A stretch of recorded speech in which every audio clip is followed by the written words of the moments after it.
آج پھر دہراتا ہوں کہ یہ صرف ثعلبی نے نہیں لکھا ہے، بلکہ جن اور محدثین نے، اور جو ان کے ہیں، ہمارے ان میں سے جو ہیں نہیں ہیں، انہی کے ہیں سب، جنہیں یہ امام، ہر ایک کو امام کہتے ہیں، امام طبری، امام ابن اسیر، امام فلاں، امام زہری، یہ سبھی کو امام کہتے ہیں۔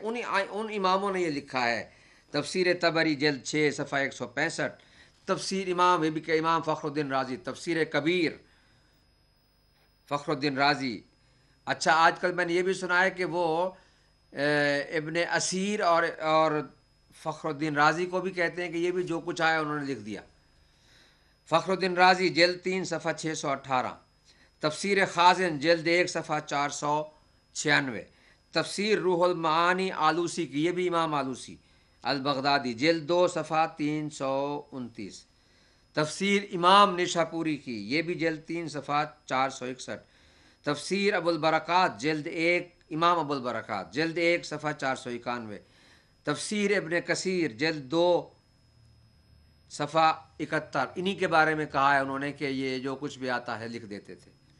تفسیر در منصور کے بارے میں یہی فرمایا، در منصور جلد 4 صفحہ 295، اسباب النزول واحدی کی، یہ بھی امام واحدی کی، فصول مہمہ ابن صباغ امام مالکی کی، صفحہ 123، مطالب السؤول ابن طلحہ شافعی کی، یہ بھی امام ابن طلحہ شافعی ہے، صفحہ 31، تذکرۃ الخواص ابن جوزی کی، صفحہ 19، امام ابن جوزی، معذرت چاہتا ہوں، کفایت الطالب گنجی امام گنجی شافعی کی، صفحہ 106، مناقب امام خوارزمی کی، صفحہ 178، الریاض النظرہ امام محب الدین طبری کی، جلد 2 صفحہ 227، البدایہ والنہایہ امام ابن اسیر کی، صفحہ 7 جلد 7 صفحہ 357، کنز العمال امام متقی ہندی کی، جلد 6 صفحہ 391، سوائے مہر کا امام ابن حجر مکی کی، صفحہ 25، نور الابصار امام شلنجی کی، صفحہ 77۔ اور ان کتابوں کے علاوہ میں نے کل اور بھی کتابیں بیان کی تھیں کہ یہ آیات مبارکہ مولا علی کی شان میں نازل ہوئی۔ اب یہاں پر یہ عرض کرتا چلوں کہ لفظ انما حصر کے لیے ہے، حصر ولایت ہو رہا ہے ان 3 ہستیوں میں، اللہ، رسول اور الذین آمنوا میں۔ تو جو معنی آپ اللہ کی ولایت کے لیے یہاں کریں گے، وہی معنی دوسروں کے لیے بھی کرنے پڑیں گے، وہی معنی تیسرے کے لیے بھی کرنا پڑے گا، چونکہ یہ تینوں ایک ہی ولایت کی لڑی میں پروئے ہوئے ہیں اس آیہ مبارکہ کی روح سے کلمہ حصر کے ذریعے۔ اب یہاں پر جو دوسری بات کی گئی ہے، الذین للذین آمنوا للذین یقیمون الصلاۃ، یہ کہتے ہیں کہ یہ تو جمع کا صیغہ ہے اور مولا علی ایک فرد ہیں۔ اس کا جواب میں نے کل اشارۃً عرض کر دیا تھا کہ قرآن مجید میں انا نحن نزلنا الذکر و انا لہو لحافظون، ہم یہ کہتے ہیں، تو یہاں ہم کا مطلب یہ نہیں ہے کہ کئی خدا ہے۔ لفظ ہم کا استعمال در اصل کس کے لیے ہے؟ احترام کے لیے، مقام کی عظمت کے لیے، کوئی حرج نہیں ہے۔ استعمالات عرب میں اس کی مثالیں بہت ملتی ہیں۔ اس کی ایک اور مثال میں دیتا ہوں، بسم اللہ الرحمن الرحیم۔ اذ قالت الملائکۃ یا مریم ان اللہ اصطفاک وطہرک، اور اس کی آخر تک، ان اللہ اذ قالت الملائکۃ، جب فرشتوں نے کہا، یا مریم، اے مریم۔ اب یہاں یہ بتائیے کہ یہ سارے فرشتے آئے تھے کہنے کے لیے جناب مریم کو؟ ہر مفسر شیعہ سنی سب لکھتے ہیں کہ یہاں پر مراد جناب جبریل ہیں۔ تو حضرت جبریل تشریف لائے، انہوں نے جناب مریم سلام اللہ علیہا سے یہ کہا کہ اللہ تجھے، ان اللہ اصطفاک وطہرک، واصطفاک اللہ نساء العالمین، اور اللہ نے تجھے چن لیا ہے اور تجھے پاک بنایا ہے اور تجھے منتخب کیا ہے تمام عالمین کی عورتوں پر۔ کہنے والا ایک جناب جبریل، مگر کہا کیا جا رہا ہے؟ اذ قالت الملائکۃ، جب فرشتوں نے کہا. تو یہاں پر ایک کو مقصود قرار دے کر متکلم اگر لفظ جمع کا استعمال کرتا ہے تو اس میں کوئی حرج نہیں ہے. اہمیت امر یا کسی ایسی مصلحت پر جو متکلم خود جانتا ہے وہ کہہ سکتا ہے.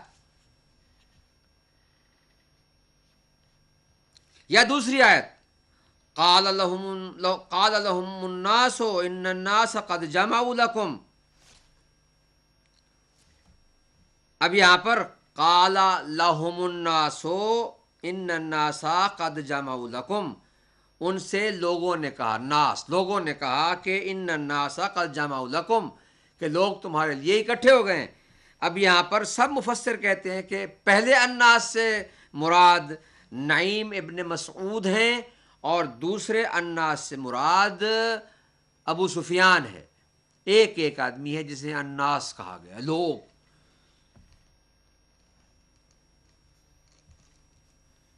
ایک اور آیت پڑھنا چاہتا ہوں، ما کان للمشرکین ان یعمروا مساجد اللہ. مشرکین کو حق نہیں پہنچتا کہ وہ مسجدیں، اللہ کی مسجدیں بنائیں. اس آیت میں بھی مفسرین لکھتے ہیں کہ مساجد اللہ، اللہ کی مساجد، اس سے مراد مسجد الحرام کی تعمیر ہے. یہ اس وقت آیت نازل ہوئی جب مسجد الحرام کی تعمیر ہو رہی تھی. ما کان للمشرکین ان یعمروا مساجد اللہ.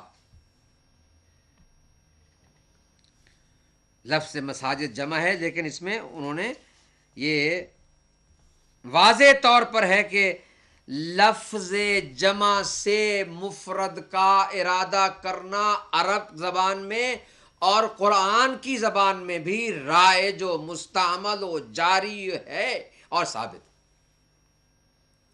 اب رہی یہ بات کہ دو باتیں انشاءاللہ آئندہ بیان میں پیش کروں گا، 2 یا 3 باتیں، اور اس کے بعد اس آیت کو کی بحث کو ختم کر کے دلیل خلافت قرآنی نص کے ساتھ ایک اور آیت بعد میں پیش کروں گا. اتنا آج عرض کر دینا چاہتا ہوں کہ حصر سے ولایت کا اختصاص اور ولیکم سے جو معنی اللہ کے لیے ہے وہی دوسروں کے لیے ہے. اور یہ مقصود کیا ہے اس سے؟ اولا بالتصرف ہونا. یہ نہیں کہ اللہ اولا بالتصرف ہے اور رسول دوست ہیں اور الذین آمنوا دوست ہیں، یہ نہیں ہے. جو معنی وہاں کریں گے وہی معنی یہاں کریں گے. فرق صرف یہ ہے کہ وہاں ذاتی ولایت ہے، یہاں عرضی اور عطائے الہی کی ولایت ہے. تو اس میں کوئی حرج لازم نہیں آتا ہے. مفسرین کا اتفاق ہے اس بات پر کہ اس میں رسول تو ظاہر ہے کہ عطائے الہی سے ولی بنے، الذین آمنوا بھی ایسا ہے.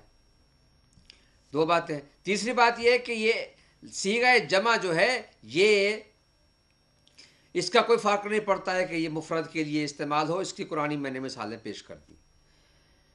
اب یہ بحث کے جو شکوک و شبہات پیدا کرنے کے لیے دشمنان اہل بیت کوشش کرتے چلے آ رہے ہیں وہ یہ کہ جی یہ کیسے ہو سکتا ہے، مولا علی اتنے خضوع و خشوع کے ساتھ نماز پڑھتے تھے اور وہ سائل کی بات سنتے اور اس کی طرف اشارہ کرتے رہے، یعنی ان کی وہ نماز کی طرف توجہ تھی یا سائل کی طرف توجہ تھی؟ یہ کیسے ہو سکتا ہے؟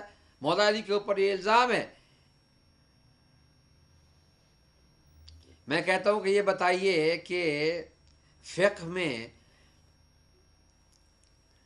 خود یہی حضرات قائل ہیں کہ اگر امام نماز پڑھا رہے ہوں اور کوئی مقتدی بعد میں آ جائے اور وہ اس جماعت میں شریک ہونا چاہے تو اسے کیا کرنا چاہیے؟